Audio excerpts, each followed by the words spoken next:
नमस्कार मित्रों, स्वागत है आपका आपके पसंदीदा और प्रिय प्रोग्राम एस्ट्रो रेमेडीज में। मैं हूं डॉक्टर अंशुल अग्रवाल। आज मित्रों जानेंगे पितृदोष के लक्षण के बारे में। पितृदोष क्या है, इसकी मैं वीडियो बना चुका हूं, आप जाके मेरे डिस्क्रिप्शन में देख सकते हैं, लिंक मैंने दिया हुआ है। अब मित्रों जानेंगे कि पितृदोष के क्या लक्षण होते हैं और पितृदोष के लक्षण होने के बाद क्या समस्याएं हमारे जीवन में आती हैं और इसका समाधान कैसे होगा।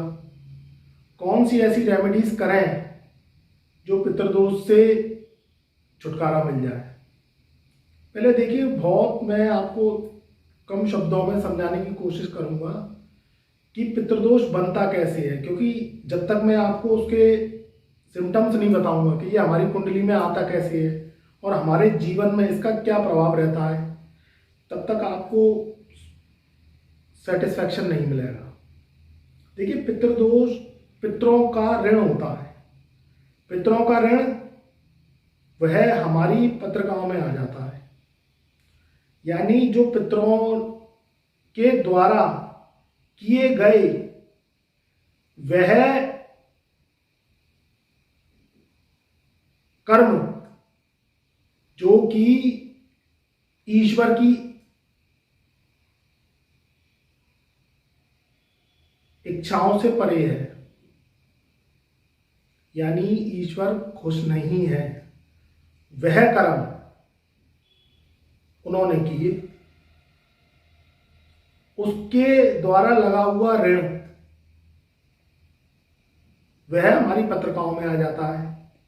या पिछले जन्मों में हमने कुछ ऐसे कुकर्म किए, कुछ ऐसे जाने अनजाने हमारे से पाप हो गए, तो पितृदोष हमारी कुंडली में आ जाता है। अब इसका पूरा डिटेल का वीडियो मैं पहले से ही प्लेस कर चुका हूं, बना चुका हूं।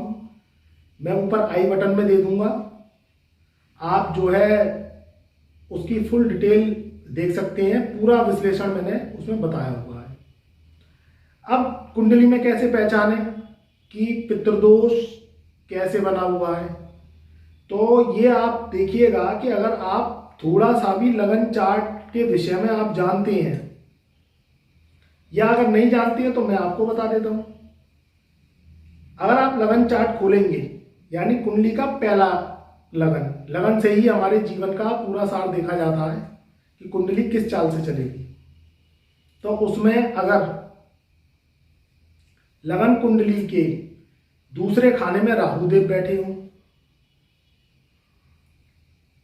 अष्टम भाव में राहुदेव बैठे हों, 12वें खाने में राहुदेव बैठे हों, या खाना नंबर 9 में यानी भाग्य स्थान जिसे कहा जाता है उसमें राहुदेव का वास हो, या फिर कुछ ग्रहों की युतियां बनती हैं।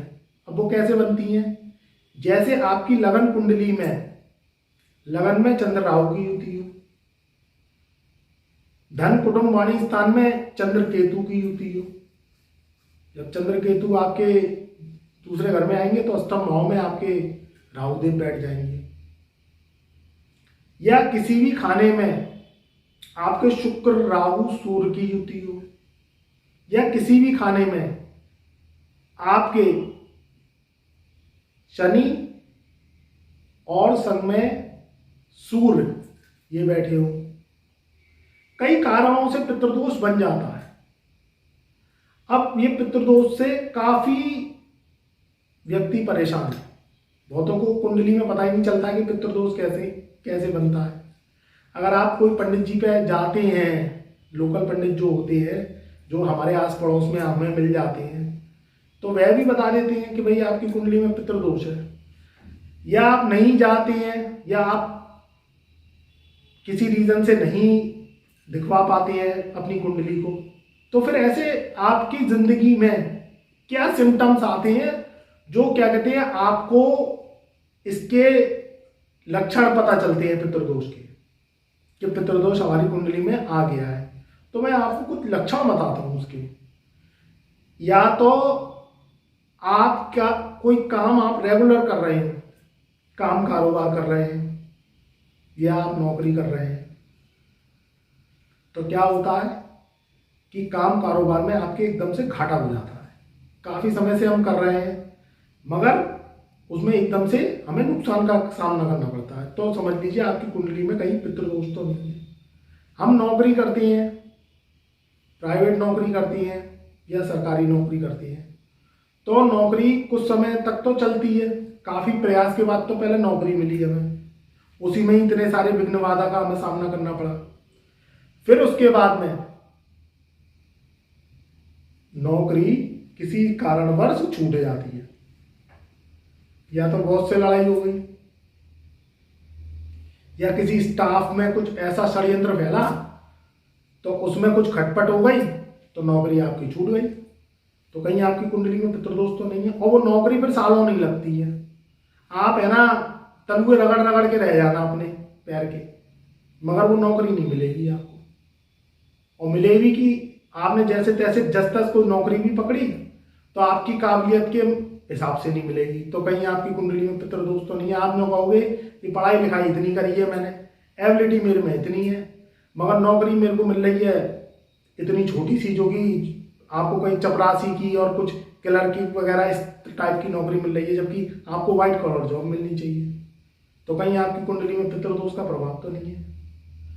अब क्या होता है आगे अगर कोई हम शादी करने गए और शादी में क्या होता है कि रिश्ते नहीं आती हैं, बहुत प्रयास करते हैं हम लोग, शादी के रिश्ते नहीं आते हैं, जबकि हम में कोई कमी नहीं होती है। या कहीं रिश्ते जैसे तैसे आना भी स्टार्ट हो गए तो शादी विघ्न बाधाओं से होते हुए निकलती है, और उसके बाद में शादी को जो है टूटने के उसके कगार हो जाती हैं। लड़ाई झगड़ा कुछ ऐसा बना पति पत्नी में तो जो है फिर आगे वो शादियाँ नहीं चल पाती हैं, तलाक हो जाती हैं। तो फिर कहीं पितृदोष का प्रभाव आ जाता है। अब शादी ब्याह भी कर लिया, चलो जैसे तैसे रामनीट करके शादी ब्याह भी हो गई आपकी, आगे परिवार भी बस गया, तो संतान प्राप्ति में दिक्कत आती है, संतान नहीं जन्म पाती, आपका आगे वंश नहीं बढ़ पाता। तो ये कहीं ना कहीं विघ्नों को प्रारूप बनाता है, कहीं ना कहीं विघ्न उत्पन्न होते रहते हैं, आपकी जिंदगी सरदर्द बन जाती है। कभी कभी कुंडली में मंगल राहु इकट्ठे बैठे हों लगन कुंडली में, या मंगल केतु इकट्ठे बैठे हों तो मंगल मध्य हो जाता है, तो पितृदोष उत्पन्न हो जाता है। नवे भाग्य स्थान में शुक्रदेव बैठे हों, चाहे वो किसी भी राशि के बैठे हों, तो पितृदोष उत्पन्न हो जाता है। अष्टम भाव में शुक्र राहु की युति हो या शुक्र केतु की युति हो तो पितृदोष उत्पन्न हो जाता है। बहुत ऐसे रीजन हैं, बहुत ऐसी युतियां हैं जो पितृदोष को उत्पन्न कर देती हैं।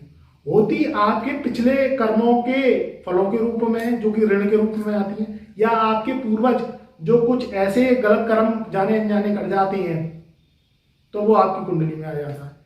अब ये पितृदोष से पीछा कैसे छूटा है, क्योंकि अगर पितृदोष आपकी कुंडली में है, ये आप मेरी बात समझ लीजिएगा, क्योंकि कलयुग में सबसे ज्यादा कुंडलियों में लगभग पितृदोष आ रहा है, और मेरे पास कमेंट आते रहते हैं कि गुरुजी कोई उपाय बताइए, हम तो बड़े परेशान हैं कि हम करें क्या।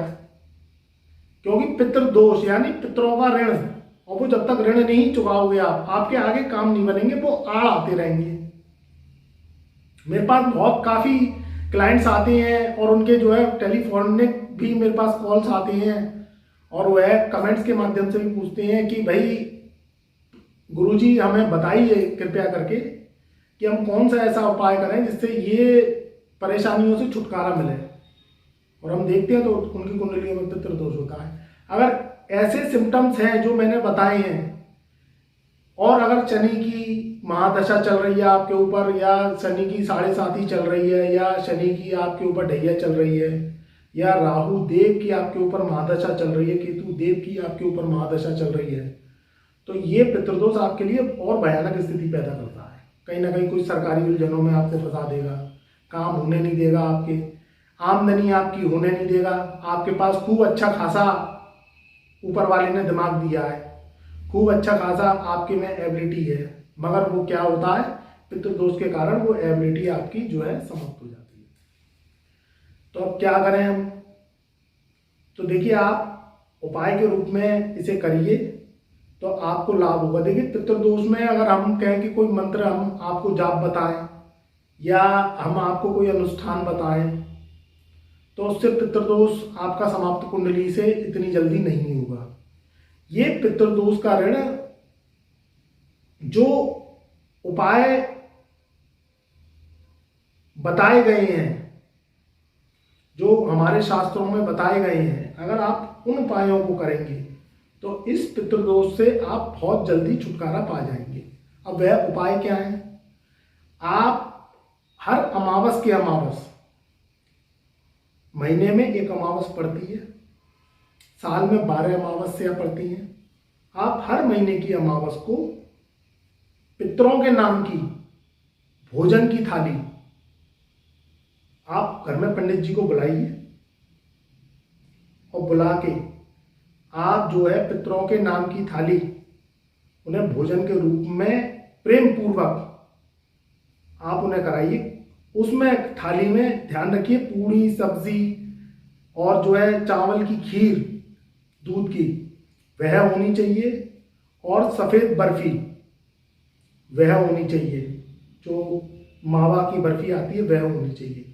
आप उनको जो है हर अमावस के अमावस आप पंडित जी को घर पे बुला के प्रातः बेला में, मतलब सुबह के टाइम में, आप जो है उनको हर जो है अमावस्या को आप पितरों को भोजन कराएंगे पंडित जी को बुला के। तो इससे आप देखना पितरों की जो है आपके ऊपर कृपा आने लगेगी और जब पितृ ऋण से आपको मुक्ति मिलेगी। दूसरा उपाय क्या करना है? आपको जब आप पंडित जी को भोजन कराएं तो उसके बाद में आप क्या करें कि आप जो भी खाना घर में बनता है उसको आप पहले पंडित जी को भोजन कराने से पहले आप जो है पूरी, आलू की सब्जी और जो खीर और जो आपके घर में भोजन बनाए उसको आपको 4 भागों में निकाल लेना है। मतलब 4 पूड़ी ले लेनी है। 4 पूड़ी को लेके आपको उस पर सारा जो घर में सब्जी बनी है, जो आपके घर में मिठाई आई है या आपके घर में जो भी खीर वगैरह बनी है उसको रख के आपको 4 भागों में उसे रख लेना है। मतलब 4 पूड़ियों में उसे रख लेना है। पहला आपको देना है कौवे को। अब आप कैसे देंगे कि मंदिर की मुनेरें होती हैं उसमें जाके आपको वह पूरी जो सामग्री रखी हुई उसे रख आनी है, जिससे जो है कौवा जो है वहाँ पे आके और उसे खा लेगा। तो पहला तो उपाय आपको ये करना है। दूसरा उपाय करना है कि आपको गौग्रास निकालना है। उसी दिन आपको क्या करना है, यही सामग्री आपको जो पूड़ी पर रख के आपको गाय माता को खिलानी है। तीसरा उपाय ये करना है कि एक पूड़ी में जो मैंने आपको बताई तीसरी पूड़ी उसे चौराहे पे रखे आनी है। चौराहे पे आप जो है बीच चौराहे पे कहीं उसे रखे आइए। और जो चौथा आपको प्रयोग करना है, इस पूड़ी को आपको जो खीर सब्जी पूरी आपने रखी है उसके ऊपर उसे आपको किसी कुत्ते को खिला देंगे। आप हर अमावस्या को, जो कि 15 दिन में एक बार पड़ती है, आप इस उपाय को कंटिन्यू करते जाइए। तो आप देखिएगा कितनी शांति होती है, आपके काम बनना स्टार्ट हो जाएंगे और आपकी जो पत्रिका है वो चालू हो जाएगी, वर्क करने लगेगी, विघ्न बाधा नहीं आएंगे उसमें। आप इस उपाय को करिए, बहुत ही अचूक और बहुत ही रामबाण उपाय है, जो कि ये पितृदोष में बहुत आपके ऊपर कारगर साबित होगा। क्योंकि काफ़ी व्यक्ति परेशान हैं पितृदोष से। उनकी जो पत्रिकाएं हैं उनमें जो भी राजयोग होते हैं, जो भी उनमें सिद्ध योग होते हैं, वो काम ही नहीं करते हैं क्योंकि वो पितृदोष आ जाता है। और आप क्या करेंगे इसके बाद? आप दूसरा उपाय देखिए, ये करिए कि आपको हरे मूंग की दाल लेनी है। खड़े मूंग आते हैं बाजार में, आसानी से आपको उपलब्ध हो जाएंगे। आप उनको क्या करें कि खड़े मूंग को आप 3 मुट्ठी लें और 3 मुट्ठी लेने के बाद में आप क्या करें कि उन्हें रात में पानी में भिगो दें। कोई बड़ा सा आप बाउल लें और उन्हें पानी भर के उन्हें भिगो दें। फिर आपको क्या करना है कि सुबह की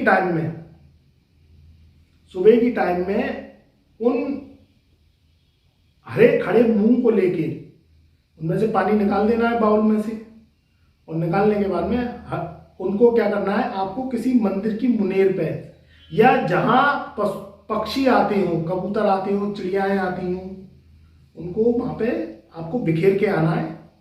तो आप इसे डेली के डेली इस उपाय को करेंगे तो इससे पितृदोष की शांति होगी। ये भी बहुत अचूक उपाय है। एक आप उपाय ये करिए कि आप हर शनिवार के शनिवार, कोई भी आपको इसमें शनिवार को खाली नहीं जाने देना है। आपको क्या करना है, आपको लेने हैं एक नारियल लेना है, जो कि सूखा नारियल होता है, जो छिलका उतरा हुआ नारियल होता है, वह वाला नारियल लेना है, जिसे हम गोला कहते हैं। उसे लेके आपको क्या करना है कि आपको उसका ऊपर का जो कैप है उसे चाकू से उसे काट देना है। काटने के बाद में उसमें नारियल में आपको भरना है 100 ग्राम काले तिल, 100 ग्राम आपको भरनी है उसमें चीनी, थोड़े से खसखस के आपको दाने उसमें रखनी है,